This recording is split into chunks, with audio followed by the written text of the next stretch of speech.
San Genaro y sus 6 hermanos, hijos de Santa Felicidad, mártires, muertos en el año 162. 10 de julio. Corría el año 162 de la era cristiana. Imperaba en Roma Marco Aurelio, hijo adoptivo del viejo emperador Antonino Pío. Este príncipe, que se las echaba de filósofo, era sumamente supersticioso respecto de los dioses del paganismo y, a pesar de la segunda apología de San Justino en favor de los cristianos, inició una nueva era de persecución en la que los hijos de Santa Felicidad y esta misma heroica madre fueron de las primeras víctimas sacrificadas por la fe. Una madre admirable. Pertenecía Santa Felicidad a una de las más ilustres familias romanas, quizá a la patricia Claudia. Del que fue su marido no nos quedan otros datos que los referentes a su muerte, acaecida en el año 160, aunque parece muy verosímil que fuera también cristiano, ya que permitió a su esposa el libre ejercicio de la religión, además de consentir en que se criasen en la fe y santo temor de Dios los 7 hijos que el cielo les había dado.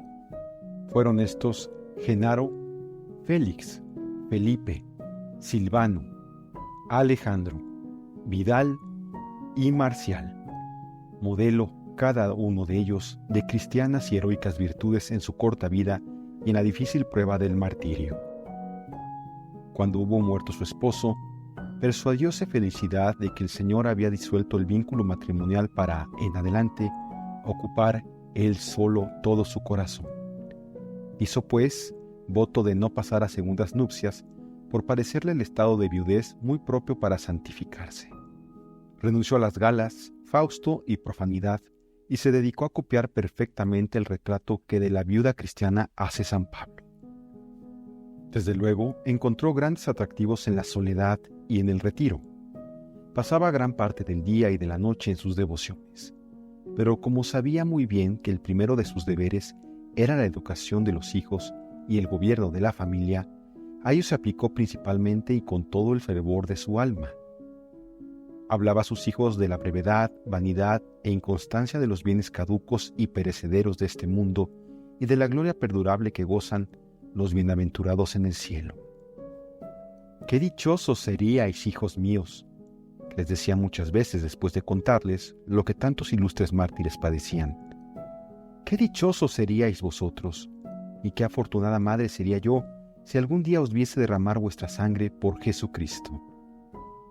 Las continuas oraciones que por ellos hacía y sus fervorosas palabras inflamaron de tal manera aquellas inocentes almas en el deseo del martirio, que cuando se juntaban los 7 hermanos, no acertaban a hablar entre sí de otra cosa. «Yo», decía Genaro, «soy el mayor de todos, y por mayor tengo derecho a dar mi sangre por la fe antes que otro alguno». «Aunque nosotros seamos los más pequeños», replicaban Vidal y Marcial, «tenemos también ese derecho, y si el tirano quisiera perdonarnos por más niños, levantaríamos tanto el grito proclamando nuestra fe, que le habríamos de obligar a no negarnos la corona del martirio». «¿Y los demás?», decía otro, «¿piensas que habríamos de estar mudos? También tenemos lengua y también sabríamos gritar de manera que nos oyesen». La virtuosísima señora escuchaba con indecible gusto este piadoso desafío de sus hijos, y pedía sin cesar al Señor que se dignase escogerlos para sí. Cumpliéronse muy presto sus deseos. Hacía tanta impresión en los corazones la fervorosa vida de Felicidad y de sus hijos, que no solamente se edificaban y confirmaban en la fe los cristianos de Roma, sino que hasta los gentiles quedaban admirados y persuadidos de que no podía menos de ser verdadera aquella religión que producía almas tan puras y santas, renunciaban a sus impias supersticiones y abrazaban el cristianismo, con lo que muy pronto se corrió la fama de aquellos cambios. Sobresaltáronse los sacerdotes de los ídolos al ver la creciente influencia de aquella santa mujer e hicieron llegar sus quejas al emperador, el cual puso la causa en manos de Publio, prefecto de Roma. Ese desconocido Publio, que citó a Santa Felicidad a su tribunal, fue Salvio Juliano, el famoso jurisconsulto redactor del Edicto Perpetuo. Antes de proceder de acuerdo con los formulismos legales en práctica, quiso Publio tentar privadamente los medios persuasivos. A este fin, Llamó a su presencia a la Santa Madre y le expuso la necesidad en que ella estaba de atender a su propio prestigio ante la sociedad romana y de velar por el futuro de sus hijos. El magistrado, que en un principio la tratara con exquisitas deferencias y amabilidad, hubo de comprender muy pronto que perdía el tiempo con tales razones, y la amonestó severamente. Tampoco esta vez halló eco en aquella alma bien templada. Amenazóla entonces con gravísimos castigos, pero, en vista de su nuevo fracaso, determinó proceder contra ella judicialmente, quizá con la esperanza de impresionarla. Ante el prefecto de Roma.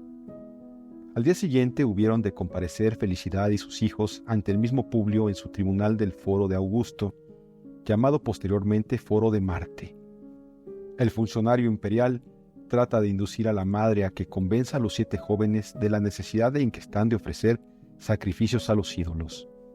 En lugar de acceder a los requerimientos del prefecto, Felicidad se dirige a ellos para disponerlos a la lucha por su fe y aún a la muerte. Y así les dijo: «Mirad al cielo, hijos míos, alzad los ojos a lo alto, pues allí os está aguardando Jesucristo con sus santos. Combatid todos valerosamente por la salvación de vuestras almas y mostraos fieles al amor de Dios». Irritado por aquella valerosa actitud que él toma por afrenta, ordena a Publio que abofeteen a la intrépida madre y que la saquen del pretorio.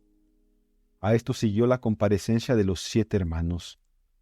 Uno a uno, ¿acaso así resultaría más fácil vencerlos? El primero en presentarse fue Genaro. Publio le promete cuantiosos bienes si consiente en sacrificar a los ídolos y le amenaza con azotes si rehúsa. El joven le contesta con firmeza: «Lo que me propones es una insensatez, y yo me guío solo por la sabiduría de Dios, el cual me dará la victoria contra tu impiedad». El prefecto ordena que le azoten con varas y que, ensangrentado, lo encierren en un calabozo, a fin de que piense con calma en su actitud definitiva.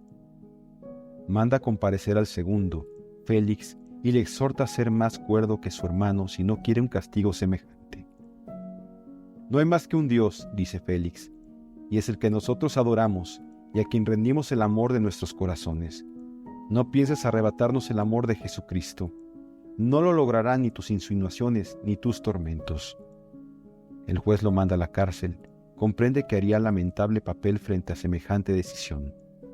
Dirigiéndose al tercero, llamado Felipe, le dice: «Nuestros invencibles emperadores te ordenan que, como buen romano, sacrifiques a los dioses omnipotentes». «Pero si no son dioses», responde el joven, «si no tienen poder alguno, ni son más que míseros e insensibles simulacros. Ten presente, Señor, que quienes les ofrezcan sacrificios han de ser castigados con tormentos eternos. Por lo menos, no nos quieras pervertir a nosotros». Publio da señales de impaciencia y Felipe es conducido a la cárcel. Se presenta al prefecto el cuarto, Silvano.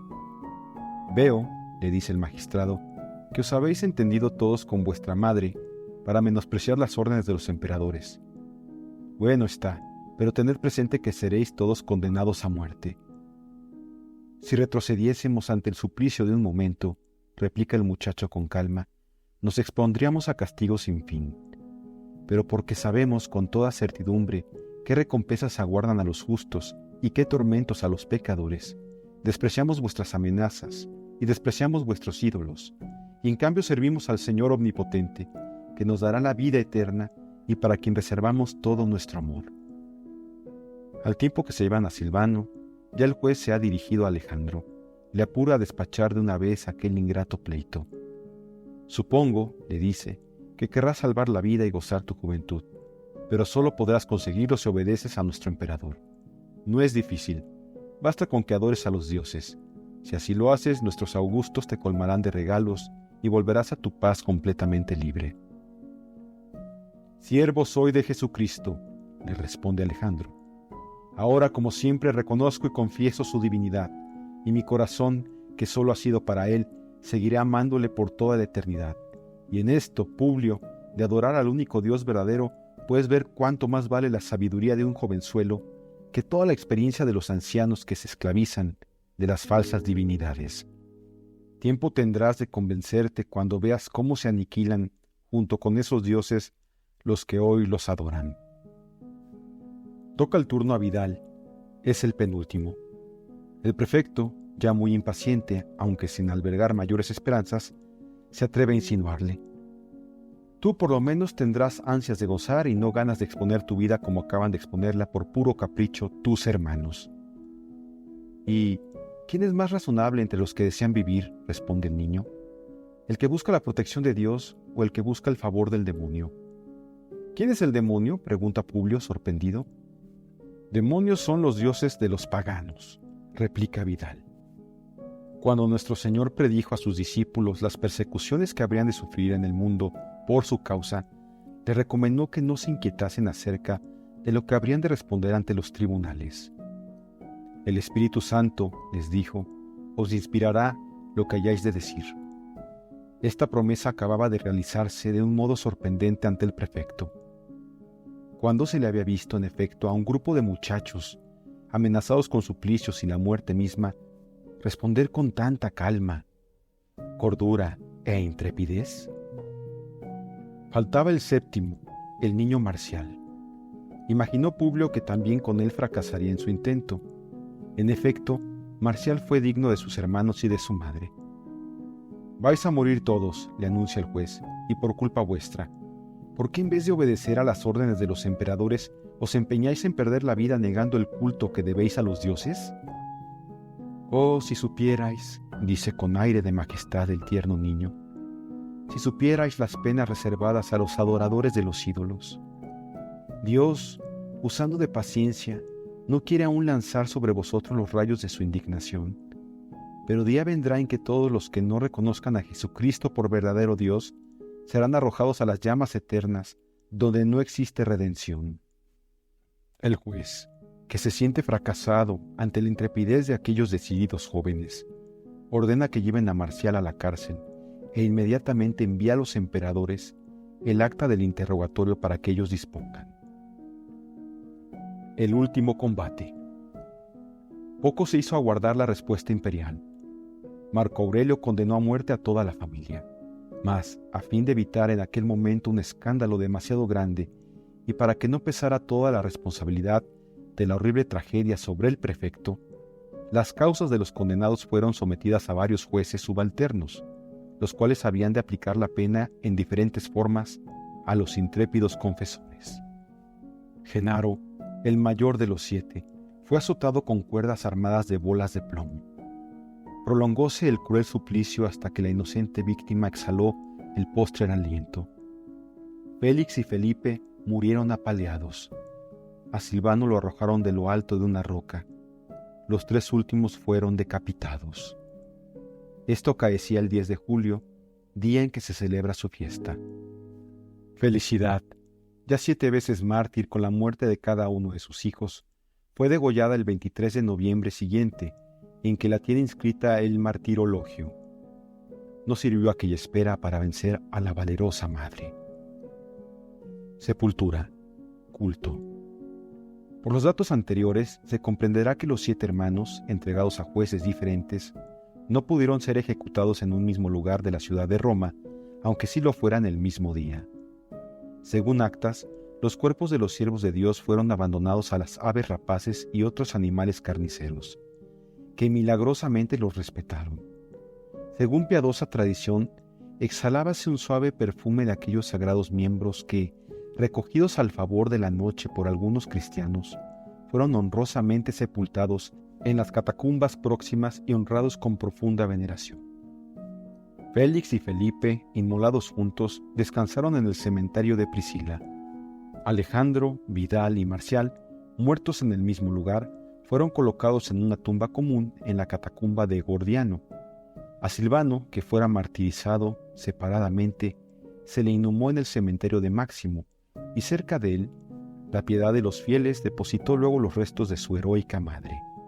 Hasta el siglo VIII visitaban las sepulturas de aquellos héroes de la fe numerosos peregrinos, y la veneración que se les profesaba era tan grande que se llamaba a su fiesta el Día de los Mártires. Desde principios del siglo VII, el Papa Bonifacio IV, a causa de las invasiones de los bárbaros, hizo trasladar a la ciudad de Roma muchas de las reliquias veneradas en sus catacumbas. En el siglo VIII y en el IX, lombardos y sarracenos acumularon tantas ruinas sobre aquellos sagrados lugares que desde entonces quedaron casi cubiertos y olvidados. En los tiempos modernos y especialmente a partir de mediados del siglo XIX, volvieron a ser visitados aquellos subterráneos, testigos de la fe de los primeros siglos de la era cristiana. En 1856, el ilustre arqueólogo Juan Bautista Rossi halló el sitio donde fue enterrado San Genaro y luego la tumba de sus hermanos. También apareció, 30 años después, aunque en lamentable estado, la capilla subterránea donde se depositara el cuerpo de Santa Felicidad después de su martirio. He aquí el texto varias veces secular con que el 10 de julio se refiere el martirologio a este grupo admirable. En Roma, martirio de los 7 hermanos, hijos de Santa Felicidad, también mártir, a saber, Genaro, Félix, Felipe, Silvano, Alejandro, Vidal y Marcial. Padecieron en tiempo del emperador Antonino, Marco Aurelio, siendo Publio prefecto de la ciudad. Genaro fue azotado con varas, sufrió los rigores de la cárcel y murió golpeado con azotes de plomo. Félix y Felipe murieron apaleados. Silvano fue precipitado de gran altura y Alejandro, Vidal y Marcial decapitados. El breviario de Osnabrück, publicado en 1516, pone el 10 de agosto el oficio en que se canta la gloria de Santa Felicidad y sus 7 hijos. Elogio de los 7 hermanos. El monasterio benedictino de Ottobergen, en la diócesis de Augsburgo, veneraba a los 7 hermanos mártires como patronos especiales desde que el cuerpo de San Alejandro fue llevado al citado monasterio. Además, los autores de los Acte Sanctorum nos han conservado un discurso compuesto, quizá por uno de esos monjes, en honor de los 7 santos. El tal discurso, lleno de comparaciones ingeniosas y de piadosos donaires, podrá parecer un tanto sutil, pero no deja de ser una bella apología y una lección. Entresacamos de él algunas citas esenciales. Dice el autor: el primero de los hijos, el de más edad, se llama Genaro, de latín Januarius, derivado a su vez de Janua, puerta. Viene a recordarnos lo que dijo el Salvador: yo soy la puerta, quien entra por mí será salvo. El segundo se llama Félix, que quiere decir feliz, y añade el comentarista a manera de glosa y complemento: ¿quién puede aspirar a la felicidad sino el bautizado que cree en Jesucristo?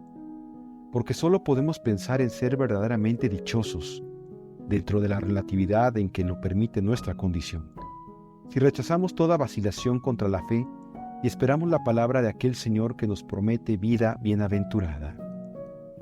Felipe, en el concepto del autor, viene a significar antorcha, y en el corazón del santo mártir ardía precisamente una llama de amor que abrazaba su espíritu y que le llevó a encarar ardorosamente la última prueba. Dios, todo amor, al descender sobre los apóstoles bajo la forma de lenguas de fuego, inflamó más aún su corazón que su inteligencia. Parad, mientes, además en que la llama, por razón de su misma sutilidad, tiende siempre hacia arriba. De igual manera tiende la caridad a elevarnos más y más y a separarnos de lo material para acercarnos a lo eterno. El nombre de Silvano se refiere, etimológicamente, a ciertos dioses de la selva adorados como tales por el paganismo, y trae a la memoria del autor el recuerdo de las ermitas en que se santificaron los famosos anacoretas del Egipto. Estos, dice el panegirista, son a manera de dioses selváticos huidos de la ruindad y miserias del mundo para entregarse con casto amor en brazos de aquel que murió por nosotros en la cruz. Alejandro, según explica San Jerónimo, nace del griego y equivale a disipador de los vientos de las tinieblas. Estas tinieblas son, a juicio de nuestro monje, las dudas y tentaciones que esparcen los ángeles malos para turbación y desaliento de quienes luchan por la causa de Dios. Pero si aceptamos con valor esta lucha y en ella ponemos nuestra energía material y todas las reservas de nuestra alma, saldremos victoriosos de la lid. Y si llegáramos a caer por influjos de nuestra natural debilidad, acabaríamos por levantarnos con mayor rigor, con más vida, que esto nos recuerda el nombre de Vidal, a semejanza del fabuloso Anteo, el cual, arrojado a tierra por Alcides, levantábase cada vez con más impetuosos bríos. En fin, todo cristiano debe ser enérgico frente a las dificultades y marchar por la vida como un atleta marcial y belicoso a quien nada arredra. De esta forma, precedidos por los 7 santos mártires y cargando airosamente con la propia cruz, seguimos al Señor en el camino de su voluntad y le servimos con nuestras palabras y con nuestras obras. A continuación del panegírico se lee una secuencia que probablemente estuvo en uso en el monasterio de Ottoberwen.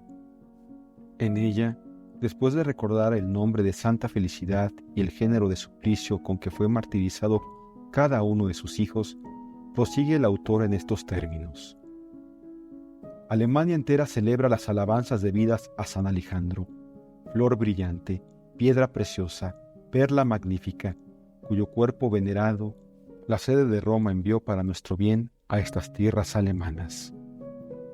Este discurso nos informa de cuál fue en la Edad Media el tono de la elocuencia religiosa para enaltecer el mérito de los santos y nos demuestra, al propio tiempo, que la memoria de los hijos de Santa Felicidad perduraba inextinguible en el corazón de los cristianos.